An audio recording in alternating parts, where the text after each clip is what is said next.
अध्यक्ष जी, इस सभागार में उपस्थित हमारे बार के सभी सम्मानित वरिष्ठ अधिवक्तागण, बार काउंसिल के सम्मानित सदस्य श्रीमान डी.के. शर्मा जी और यहाँ पर उपस्थित मेरी बहनें और भाइयों, ये 2-3 दिन से जिस विषय पर हम चर्चा कर रहे हैं, जो पहला दिन जब मुद्दा उठा था तो हम अपनी एकता को देखकर बड़े प्रसन्न हो रहे थे और सचमुच वो काबिले तारीफ था कि हमने प्रॉम्प्टली अपनी बात रखी और चीफ जस्टिस साहिबा जिस तरीके से उन्होंने ऑर्डर पास किया था, जब हमारे अध्यक्ष जी ने बहुत बेबाकी से अपनी बात रखी थी और उसके बाद जो उनका रवैया था उसमें अंतर था। तो कल जब मैं जब कल हमारा इस सभागार में सभा चल रही थी, तो जब हम अंदर आए, मैं ये कह सकता हूँ कि बहुत अच्छा माहौल नहीं था। हमने पहले भी कहा, अब अच्छी बात यह है कि ये कंटिन्यू हो रहा है, अदरवाइज हमारी जो जनरल सभाएं होती हैं वो इस तरीके से खंडित हो जाती है एक ही दिन में। हम क्या राय निकालते हैं ये तो बाद में देखा जाएगा। मेरा ये मानना है कि व्यक्तिगत राय सबकी आनी चाहिए। कोई ऊंची आवाज में बोलता है, कोई धीमी आवाज में बोलता है। किसी की ऊंची आवाज है तो इसका मतलब ये नहीं है कि वो सही बात कर रहा है। जो कम ऊंची हल्की आवाज में भी कोई बहुत गंभीर बात कर सकता है, अच्छी बात कर सकता है। तो मैं बधाई देता हूं बार एसोसिएशन को कि इन्होंने इसको कंटिन्यू रखा और कर के मुकाबले आज मुझे लगता है कि बहुत गंभीरता से ये सभा चल रही है।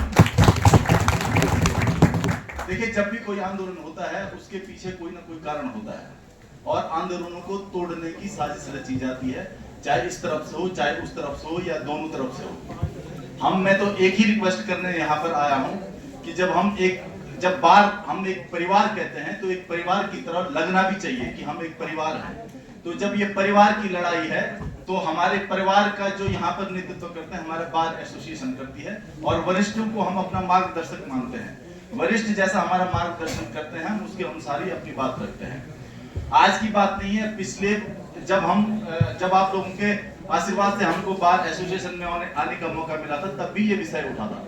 तब भी हमने एक सूत्रीय कार्यक्रम, हमारा ये था, एक सूत्र में सबने यहाँ पे ये बात की थी। हो सकता है कुछ लोगों के और व्यक्तिगत विचार रहे हों, लेकिन बाहर के सभागार में ये बात आई थी कि ये जो संस्थान है ये यहीं बना रहना चाहिए। ये संस्थान इस तरीके से इसको थोड़ा नहीं जाना चाहिए,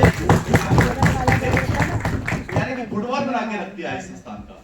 जिसकी जैसी इच्छा हो रही है वो उसके साथ इस तरीके का कर रहे हैं। हम इतने समय से यहाँ पर, मैंने परसों भी बात कही थी, अभी आपने चैम्बर्स अलॉट किए हैं, अभी हमको ताला चाबी नहीं मिली है और आप कह रहे हैं कि आप चले जाओ। 20 साल के बाद ये चैम्बर्स मिल पाए हैं जो हम लोगों को मिले हैं और कितने संघर्षों से मिले हैं। जहां भी जाएगी, क्या अधिवक्ताओं की बात रखी जाएगी? नो।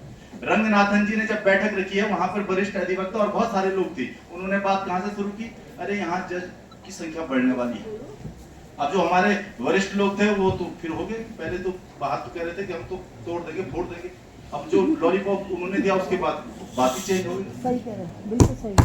लेकिन मैंने वहां पे जब सब वरिष्ठ लोगों ने बात की, मैंने कहा मैं बार एसोसिएशन के प्रतिनिधि होने के नाते बात कहना चाहता हूं। ठीक है, मैंने कहा पहले तो आप भारत के अन्य पहाड़ी राज्यों का देख लीजिए, कहीं भी किसी की भी हाईकोर्ट कहीं बदली है? हमारा तो नया उत्तराखंड है, नया पहाड़ी राज्य है।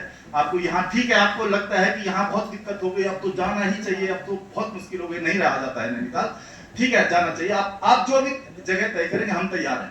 आप हमको बार एसोसिएशन के लिए जिस प्रकार का हमारा यहाँ ऑफिस है, इससे बृहद ऑफिस दे सकते हैं। हमारे लिए चैम्बर, जिस दिन हाईकोर्ट का उद्घाटन होगा उस दिन क्या चैम्बर्स का उद्घाटन भी होगा? क्या उस दिन हाईकोर्ट एडवोकेट, अभी भी कई लोग ऐसे हैं कि नैनीताल में जो नए जूनियर्स आते हैं कमरे के लिए दिक्कत परेशानी होती है और व्यवस्थित नहीं हो पाए। आप जो नए शहर में अगर हमारा हाईकोर्ट बसाएंगे, क्या आप हमको वहाँ हाउसिंग सोसाइटी की व्यवस्था कर पाएंगे? नहीं। ये लास्ट मैं आज जो उसके बाद नाथन जी छोड़ के चले गए। आप अपनी सुविधाएं देखते हैं, अधिवक्ताओं की सुविधा की चिंता है किसी को? अगर हाँ आप चाहते हैं कि यहाँ बहुत दिक्कत हो गई है और अब जाना ही चाहिए, अध्यक्ष जी मैं इतना निवेदन करना चाहता हूं, अगर उन्होंने ऐसा कोई मन बनाया है और ऐसा लगता है कि ये हमारी खाना पूर्ति हम कर रहे हैं, तो इस शर्त पे मैंने पहले कहा कि मैं इसका घोर विरोधी हूं, मैं नहीं चाहता कि कहीं जाए, लेकिन आपको ऐसा लगता है तो अधिवक्ताओं की ये बात रखनी भी जरूरी है कि जो हमारे बार एसोसिएशन का हमको उसी दिन हमारे बार मैं आपको एक उदाहरण देता हूं। रुद्रप्रयाग में बहुत भव्य वो बना है बार का परिसर, और अधिवक्ताओं को वहां बैठने की जगह नहीं दी। और बाजार में रुद्रप्रयाग का पहले परिसर चलता था, जिस समय बनाया था विरोध क्या उन्होंने कि क्योंकि ये बाजार में क्लाइंट आता है, हमारा काम बहुत आसानी से चलता है, लेकिन बहुत प्यार से उन्होंने कहा नहीं अरे आपके लिए तो बहुत भव्य चेंबर बनेगा, आपके लिए क्या दिक्कत है, वहां तो भव्य हो। लेकिन जब ये तो वहां अंदर परिसर में बैठने नहीं दिया गया, और परिसर से बाहर उन्होंने अपने प्राइवेट किसी के घर पे वो अपनी कुर्सी डाल के बैठे हैं। मैं तो हमेशा अधिवक्ता में यही कहूंगा, ये सब चीजें देखने की आवश्यकता है। ये सब सुविधाएं जो आप कह रहे हैं कि वहां सुविधा मिलेगी, वहां स्वाभाविक है मैदान में सब सुविधाएं होंगी, पहाड़ में वो सुविधाएं नहीं मिल पाएंगी आपको। ट्रेन यद्यपि भविष्य में हो सकता है ट्रेन भी आ जाए, लेकिन आपको ये हम सबको ये देखने की आवश्यकता है कि हमारे लिए भी उसमें जो इनकी योजना है या जो चर्चा हो रही है उसमें हम हैं कि नहीं है। आप कह रहे हैं कि लिटिगेंट की चिंता है, हम भी लिटिगेंट का ही काम करते हैं। आपको उनकी चिंता, हमारी हम धुरी हैं, हम कहते हैं बार और बेंच हैं, बेंच की सुविधा के साथ साथ बार की सुविधा की भी चिंता करने की आवश्यकता है। तो आप सबसे यही निवेदन है, एक बार फिर मैं यही निवेदन करना चाहता हूं, ये सब बातों के साथ साथ इस परिवार को एक सूत्र में बांधने की जिम्मेदारी सीनियर एडवोकेट्स की है। आप लोग कोई ऐसी बात यहां से मत कहिए जिससे लोगों के दिलों में खाइयां पैदा हो। आप अपने मन में क्या